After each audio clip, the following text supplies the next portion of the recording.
Le Cid de Corneille, partie 8. Dans cette vidéo, il n'y aura que les avertissements de Corneille. Édition de 1648 à 1656. Avertissement de Corneille.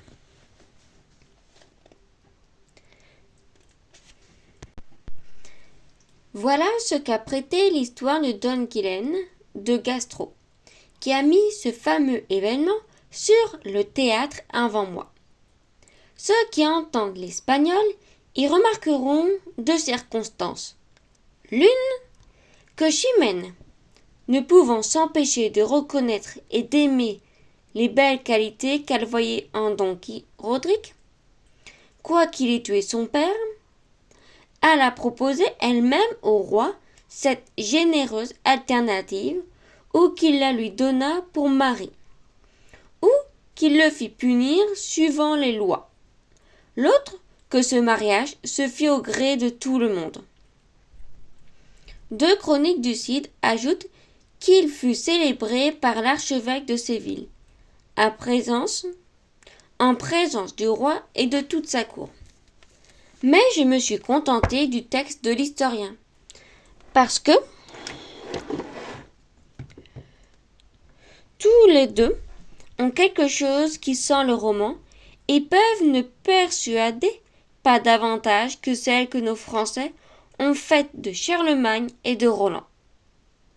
Ce que j'ai rapporté de Mariana suffit pour faire voir l'état confit de Chimène et de son mariage dans son siècle même, où elle a vécu en un tel éclat que le roi d'Aragon et de Navarre tinrent à honneur d'être ses gendres, en épousant ses deux filles. Quelques-uns ne l'ont pas si bien traité dans le nôtre, et sans parler de ce qu'on dit de la Chimène du théâtre, celui qui a composé l'histoire d'Espagne en français l'a noté dans son livre de cette tôt et aisément consolé de la mort de son père, et a voulu taxer de légèreté une action qui fut imputée à grandeur de courage par ceux qui furent les témoins. Deux romances espagnoles que je vous donnerai ensuite de cet avertissement.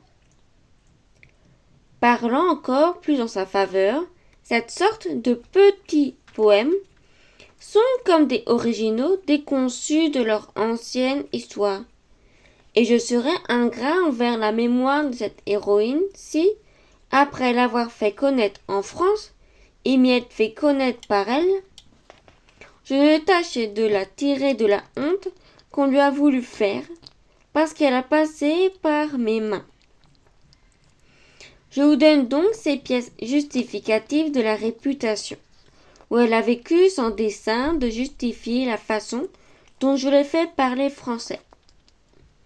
Le temps l'a fait pour moi, et la traduction qu'on a faite en toutes les langues qui servent aujourd'hui à la scène et chez tous les peuples que l'on voit des théâtres, je veux dire en italien, flamand et anglais, sont d'assez glorieuses apologies contre tout ce qu'on en dit.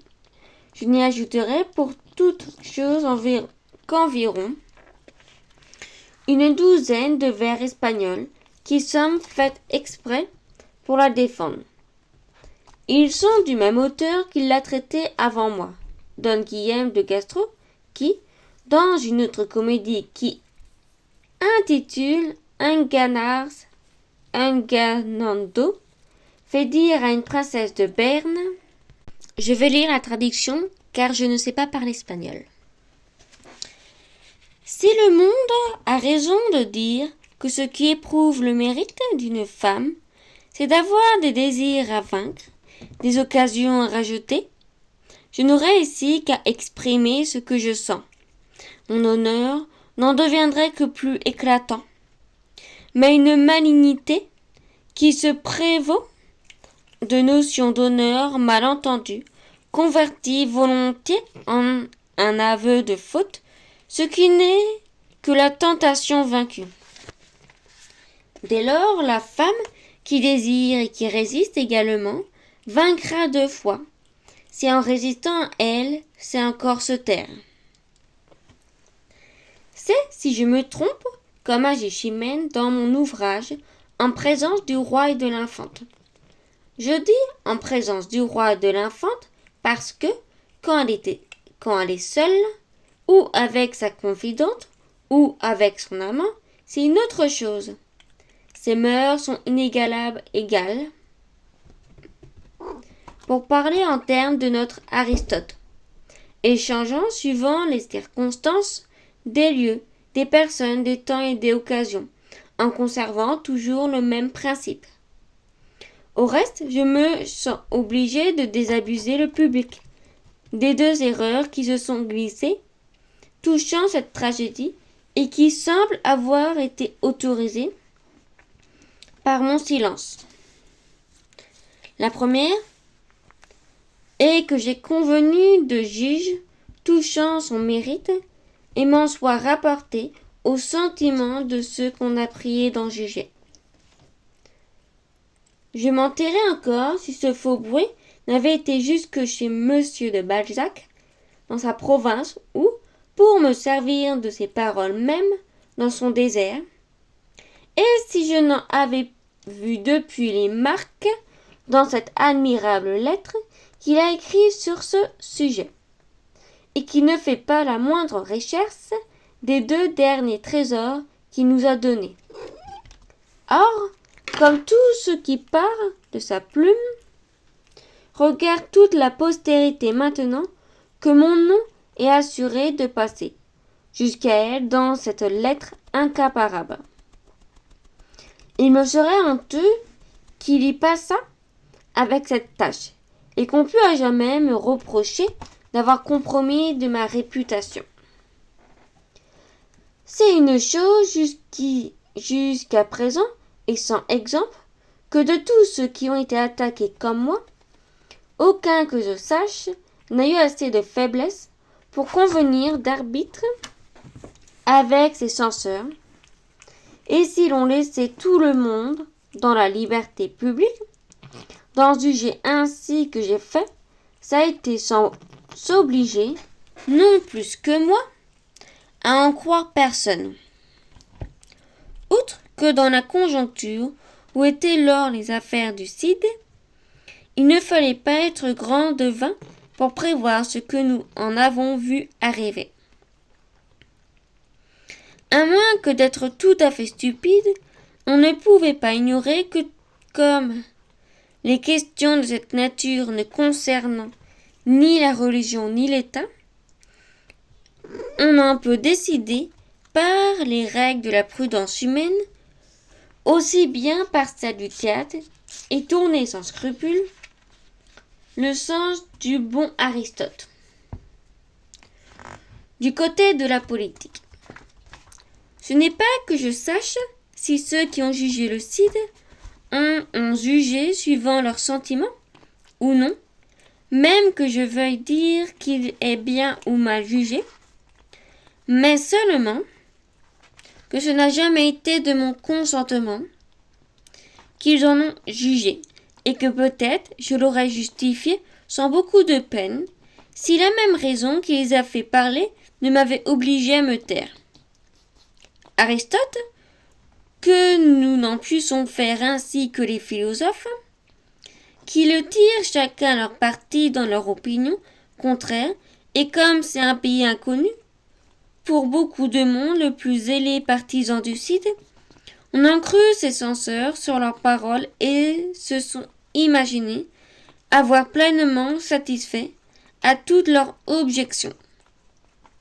Quand ils ont soutenu qu'il importait peu qu'il fût selon les règles d'Aristote, et qu'Aristote en avait fait pour son siècle et pour les Grecs, et non pas pour le nôtre et pour les Français.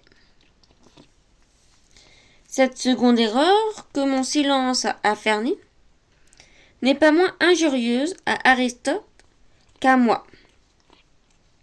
Ce grand homme a traité la poétique avec tant d'adresse et de jugement que les préceptes qu'il nous en a laissés sont de tous les temps et de tous les peuples.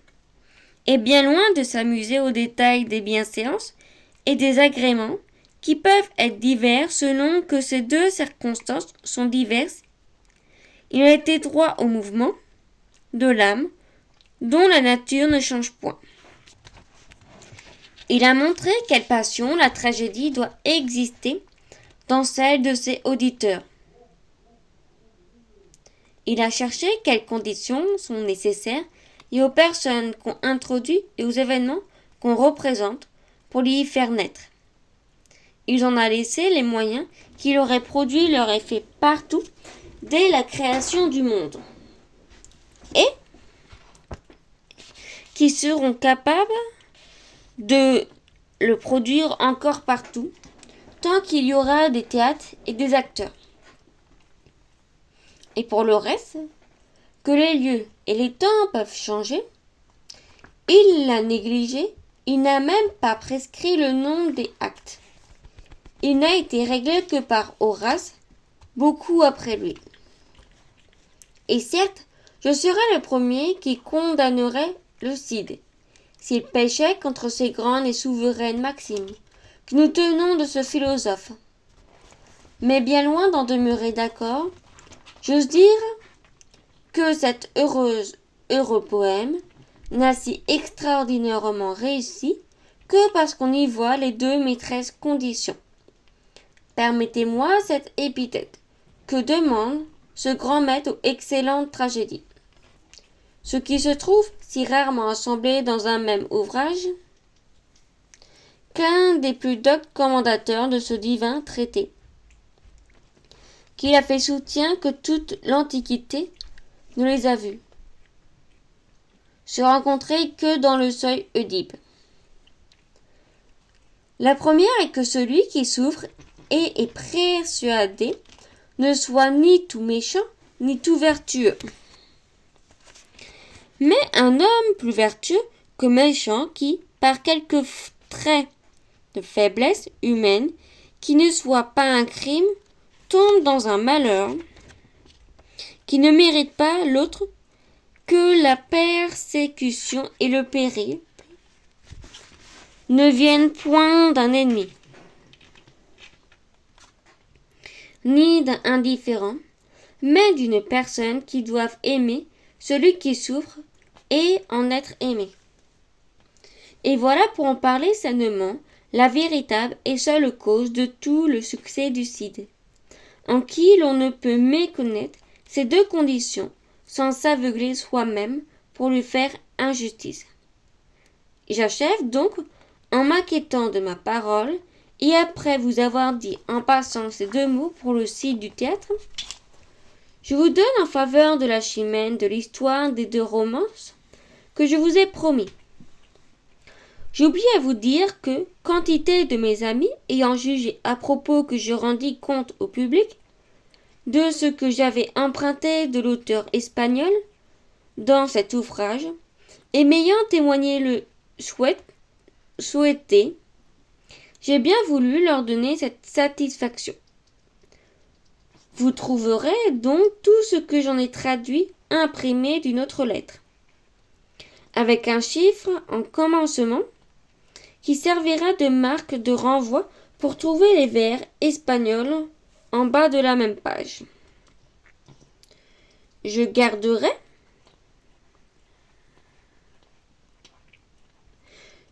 ce même ordre dans la mort de Pompée pour les vers de Lucain, ce qui n'empêchera pas que je continue aussi ce même changement de lettre toutes les fois que mes acteurs rapportent quelque chose qui s'est dit ailleurs que sur le théâtre, où vous n'amputerez rien qu'à moi, si vous n'y voyez ce chiffre pour marque et le texte d'un autre auteur en dessous. Première romance. Par devant le roi de Léon, un soir se présenta Dona Chimène, demandant justice pour la mort de son père. Elle demanda justice contre le Cid, don Rodrigue de Bivar, qui l'a rendue orpheline dès son enfance, quand elle connaît encore bien peu d'années. Si j'ai raison d'agir ainsi, ô roi, Tu le comprends, tu le sais bien. Les devoirs de l'honneur ne se laissent point méconnaître.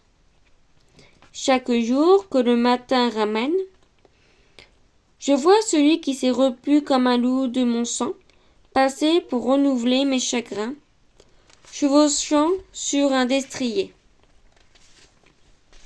Ordonne-lui, mon bon roi, car tu le peux, de ne plus aller et venir par la rue que j'habite. Un homme de valeur n'exerce pas sa vengeance contre une femme. Si mon père s'y affronte au sien, il l'a bien vengé, et si la mort a payé le prix de l'honneur, que cela suffise à le tenir quitte. J'appartiens à ta tutelle, ne permets pas que l'on m'offense. L'offense qu'on peut me faire s'adresse à ta couronne. Taisez-vous, donna Chimène, vous m'affligez vivement, mais je saurai bien remédier à toutes vos peines. Je ne saurais faire du mal au Cid, car c'est un homme de grande valeur. Il est le défendeur de mes royaumes, et je veux qu'il me les conserve. Mais je ferai avec lui un accommodement dont vous ne vous trouverez point mal. C'est de prendre sa parole pour qu'il se marie avec vous. Chimène demeure satisfaite, agréant cette merci du roi, qui lui destine son précepteur, celui qui l'a faite orpheline.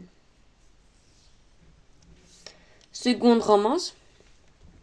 De Rodrigue et de Chimène, le roi prit la parole et la main, afin de les unir ensemble en présence de Laigne Calvo. Les unimités anciennes furent réconciliées par l'amour, car, où préside l'amour, bien ses torts s'oublient.